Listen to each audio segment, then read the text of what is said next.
My question to you today, my first question for you today is this. Can you remember what you were like when you were 17? Who said no? Bob? Oh, you said no? No? Give it some thought. Ask anyone who knows you, they'll tell you. So I want you to really think about that. That's not just a fun question of like, oh, what was I like at 17? I want you to think about it for a minute. What were you like at 17? For me, when I was 17, I was in my senior year of high school. I turned 17 on September 25th in 1971. And then, that's not funny, Alex. I haven't gotten to the funny stuff yet.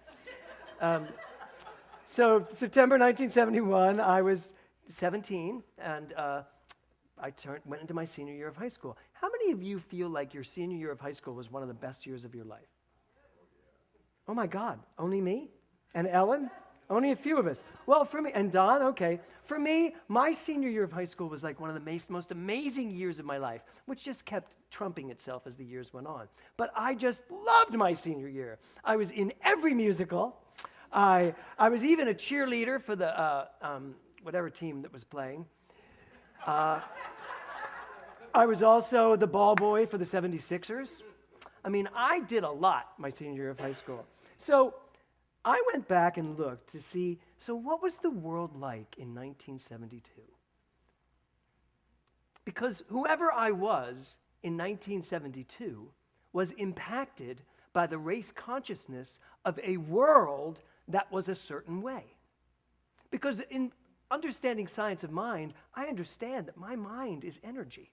I am the energy that life is. And so I am part of the universal energy that is going on at any given time. And I have heard people talking about the fact that, wow, growing up now is a really tough time because, you know, it's a lot going on that never used to go on. Well, not so, actually. So in 1972, the yearly inflation rate in the United States was 3.27%. Do you know what the yearly inflation rate was last year? 2.07. So we've actually gotten better. However, the average cost of a new home in the United States in 1972 was $27,550. I don't know what the interest rate was, 150%. I don't know. The average income per year, the average income of a person in the United States was $11,800. The average monthly rent of an apartment, $165. And I know, because in 1976, I got my 9-room apartment in New York City. 3 bedrooms, 3 bathrooms, living room, dining room, kitchen, maid's room on the Upper West Side, 87th in Amsterdam, and we paid $400, and I was a shock that we were paying that much money. A cost for a gallon of gas, 55 cents. I loved this piece of information. A Roxanne ladies swimsuit was $30. That was expensive. How many of you women had a Roxanne ladies swimsuit? How many of you even know what that is? Okay. A Kodak pocket camera was $28. Wrangler jeans were $12. A ladies' Timex watch, $30. A Ford Pinto. Anybody drive a Pinto? I know, right? $2,078. A Barbie doll designer collection started at $2.85. A Frisbee, not Ray Frisbee, but a Frisbee was 94 cents. A lady's stylish over-the-knee boot was $22.97. A lady's front slit dress, $18. A classic cook center. This was like so expensive, I thought. $474.95. Hellman's mayonnaise, $1.39. Fresh strawberries, 31 cents a pound. And ground beef, 98 cents a pound. Fruit cocktail, a can of fruit cocktail, 20 cents for a can. So why do I say all this? Because we look back at that and we think to ourselves, that's hysterical. God, it cost nothing to live back then. But when you look at the ratio of how much was earned and how much it cost, we pretty much have stayed. Life doesn't really change, it just evolves. very much as Dr. Ellen said. It doesn't really get that drastically different. It just changes in perspective, that's all. A split-level home on a hilltop living room, with a hilltop living room, dining room, 3 bedrooms, cathedral ceilings, three baths, central air, and a double garage in Iowa City, which was one of the very expensive places to live, $32,400. Now here's the other part. That year, 1972, was marked as a very black year in history. A very dark year in history. Terrorism made its entrance into modern culture with the Munich Olympics, with the 11 slain Israeli athletes. It was also the year that Watergate broke out. Now, I want you to think about this for a second, because it's just too easy for us to go back and say, God, the good old days. It wasn't the good old days. It was the same old days. What consciousness do you come at it with? That's the question. And that's what we're here to talk about today. It's not that things are getting too expensive to live. I'm happy to pay, what did I pay today? $3.59 for a gallon of gas. Everybody screams about that, but you know what? If that's what it costs in today's market to get a gallon of gas, that's what I will pay. And I will make enough money to pay it. That's the mindset. So, in this month that we're talking about everything new, I think we need to get a really good perspective. The top TV shows back then were Brady Bunch, and Here's Lucy. Now there's a woman that made it through every decade, and she was always a star in some TV series. How many of you remember Here's Grandma Lucy? Remember that last series? That was her flop. Anyway, so a 5-year subscription, a subscription on cable service TV. In 1972, it was the first cable network to sell a subscription. Is anybody old enough to remember, like I am, what it felt like when they were telling us we were going to start paying for television? We were like, that's never going to fly. Who's going to want to Netflix, anyone? Does anybody know which company that was that actually dared to say, I'm going to put this out there and you're going to pay for it? HBO. HBO, the first one. So there's a lot of things that go on that beg us to change, beg us to find the new. And I think one of the things we're most afraid of with this concept of the new is that somehow we're losing something. We're afraid of the new because we don't want to give up the old. Or how many of you find yourself, let me grab onto that old, now let me try the new. And we're like literally anchored into the past. Here's one of the things I love. The Volkswagen Beetle in 1972 was the most popular car ever sold that year. It made it as the most popular car ever, with 15 million Beetles being sold. How many of you have a Beetle today? Anybody have a Volkswagen? And there you have it. But is that a problem? No, it's an evolution. Last 72's Beetle is this year's Lexus. No? Okay, last year's Beetle is this year's Prius. There you go. Okay. Here's another thing I loved. Do you know who the Prime Minister of Canada was in 1972? Pierre Trudeau. Do you know who the Prime Minister of Canada is today? Justin Trudeau. It's evolution. That's all it is. The Father gives birth to the Son, gives way to the Son, and the Son comes in and has better ideas, bigger ideas, has a way to take us into the new millennium, the new generation. And better hair. Yes, he is not hard to look at. But neither was Pierre Trudeau. So think about that. The Father, the Son. Going into religious, spiritual terms, there is something in us, the Father, let's call it, that is constantly giving birth to the Son, that is constantly giving birth to the next generation, that is constantly saying, do something better. Do something better than I did. And if you ever hear yourself thinking, you don't want things to get better, you don't want things to be different, you don't want things to change, then I would invite you to disabuse yourself of that notion. So that takes me to my 3Ds. How many of you worked your 3Ds this week? Just Barbara Shane and I? Well, I got to tell you, and thank you, Laurie and Don.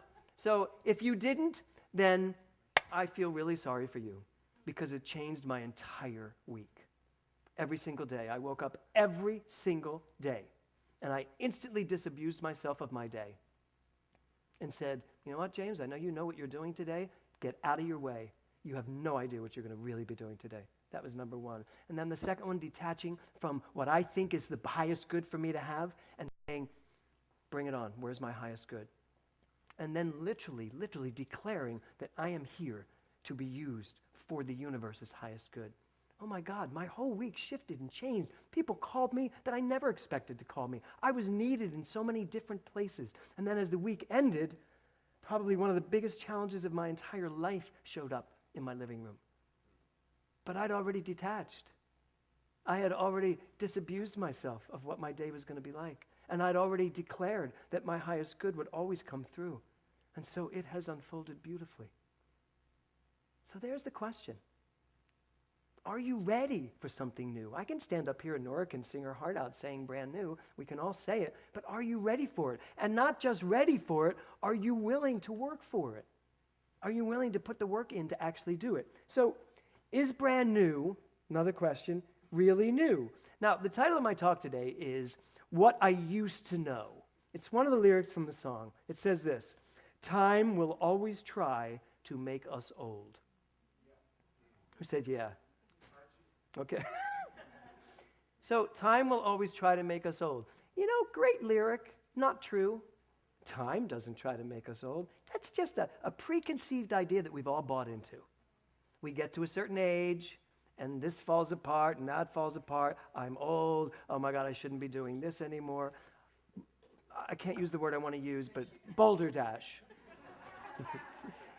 I know, isn't that a good word? The other one started with B too. It just makes no sense. It makes no sense. At 62, I said this today. Who did I say this to? To Rick Tamlin, actually. Rick Tamlin and I were standing in his kitchen, and I said, we're just starting. We're just starting. Where we are, and I include myself in Rick, where we are in what we know about life, what we've learned all these years, why on earth would we take our 60 or 70 or 80-year-olds and put them out to pasture when they're the ones that know the answers? Thank you, Joe Jordan. Amen, sister, brother.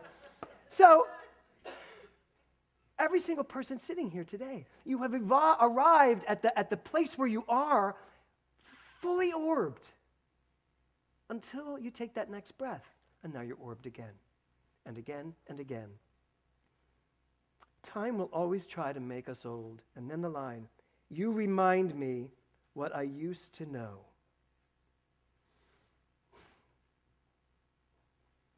When I listen to that lyric, what I used to know, that's actually where I got my first question, which is, do you remember what you were like at 17? What I used to know at 17, I still know today, but there's a lot of crap in between. Because what I knew at 17 was that I was invincible. I knew at 17 that I could have anything I put my mind to. I knew at 17 that the world loved me and that I loved the world. I knew at 17 that I had talents that were unexplored, and I was so excited to go explore them. Well, guess what? I better damn well know at 62 what I knew at 17 and what I knew at 18 and 19 and 20. All along. I should know all of it because every single day of your life you are learning something. If you're awake, if you're paying attention, if you're willing to hear it and not just stuff it down or throw it away or pretend it's not there. And there are some terrible things that happen in our world today, and there's a lot to learn from that. There are things that show up in our lives and show up in our worlds, and it is really up to us to understand how do they play in our lives. What are they for? You know, I searched for it in the Science of Mind textbook. Ernest Holmes never, in 668 pages, the man never uttered the word young. Never once. Not even youngish, younger, youngful. Is that a word? He never uttered the word young. Why would that be, I wonder? Maybe because he was never preoccupied with any age. and got it, understood that what I know at one age, I know at all ages. So here's an Ernest Holmes quote. However, the word new in the textbook, 17 times. 17 times he uttered the word new. And here's what he said.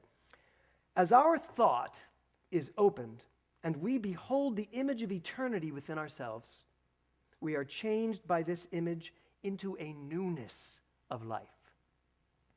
As our thoughts are opened, as we open our minds, and as we behold this image of eternity, once we are open to and understand this actual truth that I am God, I am the infinite creativity of the universe, I am all of this coming through me. Once we get that, now there's a newness to life.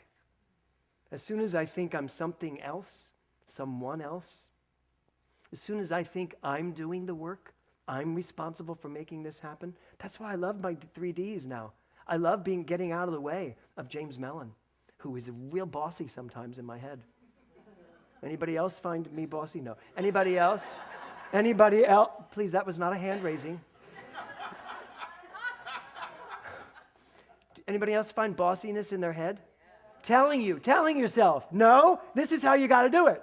Have you not read Forbes? They tell you how to do it. And yet, what you're really asking is, you're asking, the universe is saying, why don't you shut up, get out of the way, and let me do it? Because I can do it. I can do anything. And that is my 17-year-old mind. That is my 17 million year mind that knows that. So Emerson says this. Emerson tells us that we are inlets and we must become outlets to the divine within each of us.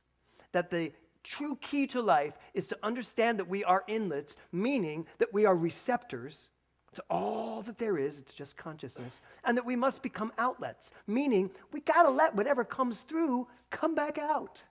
We got to let all that wisdom, all that intelligence, all that creativity, all of those ideas. I love in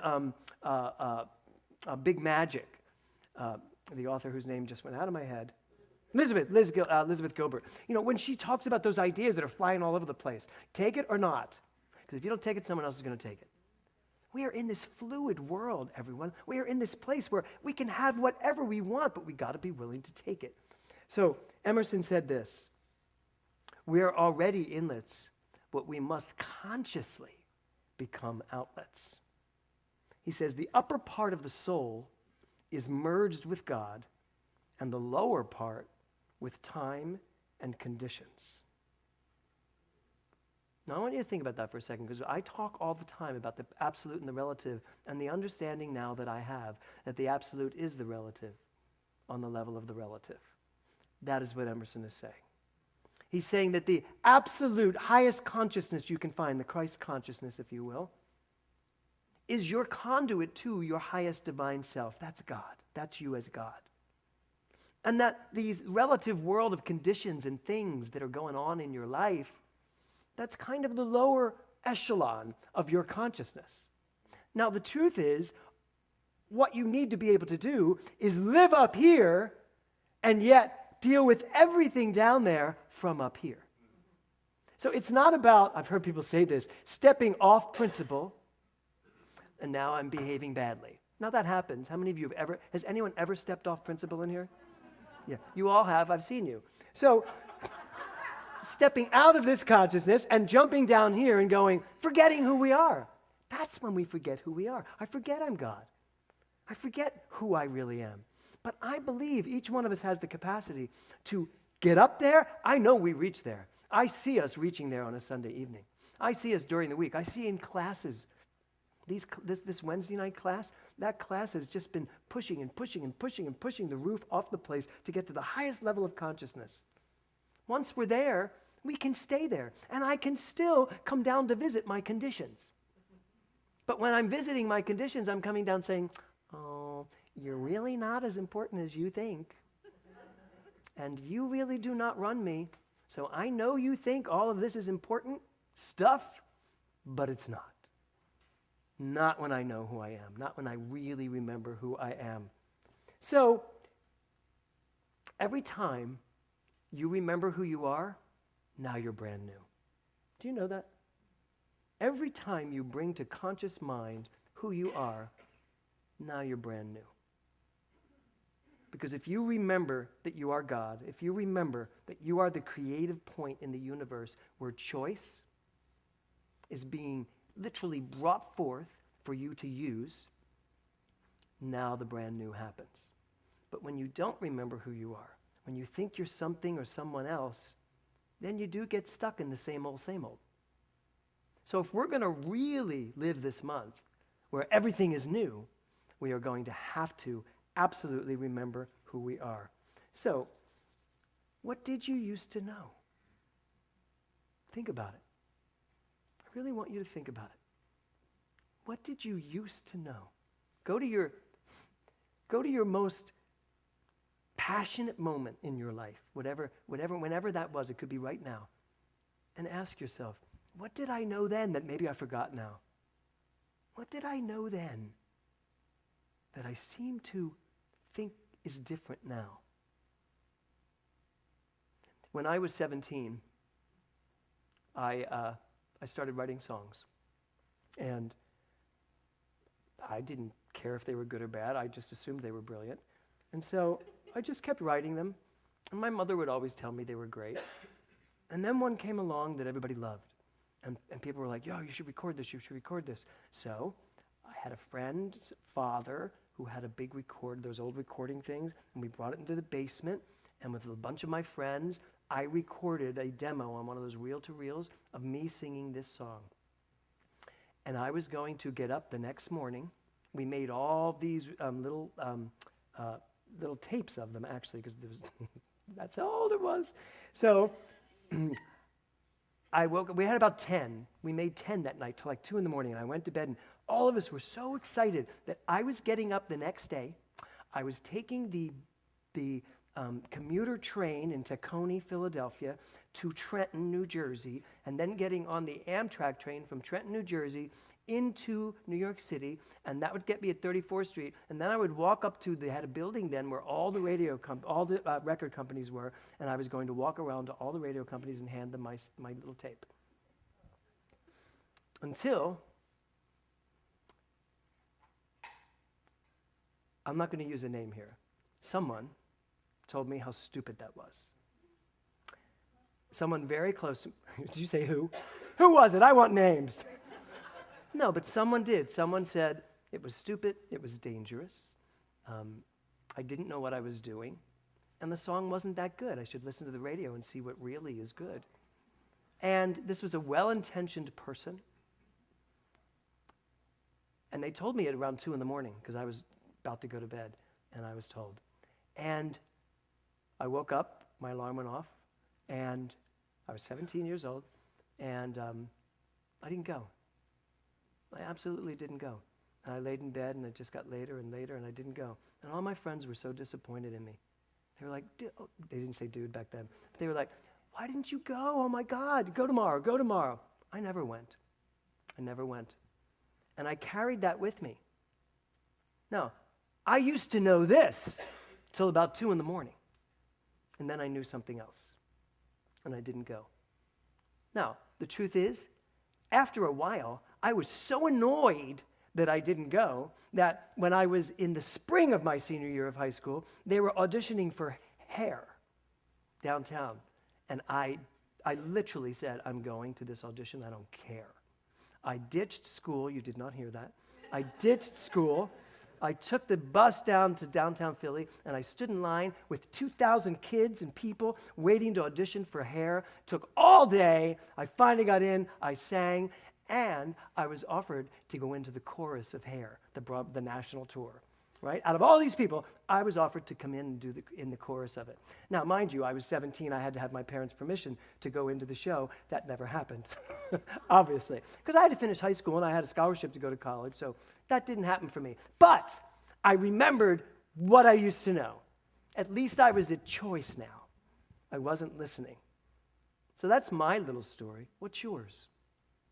What is your story? What did you used to know about you? What do you need to now remember about you? To get off your butt, to do the work, whatever it's going to take, for you to live the passion that is yours to live, for you to live the life that is yours to live, for you to live the truth that is yours to live. And I don't care if you are 17 or 77 or 107. It just doesn't matter. Those facts are not the important facts. Those are down here. The truth is up here. So what I invite you to do for the rest of this month, journey your way up here, stay here, look at everything else from here, and I guarantee you, you will find yourself in a place where you will not only remember what you used to know, but you're going to start opening doors to the more that there is to know. Namaste.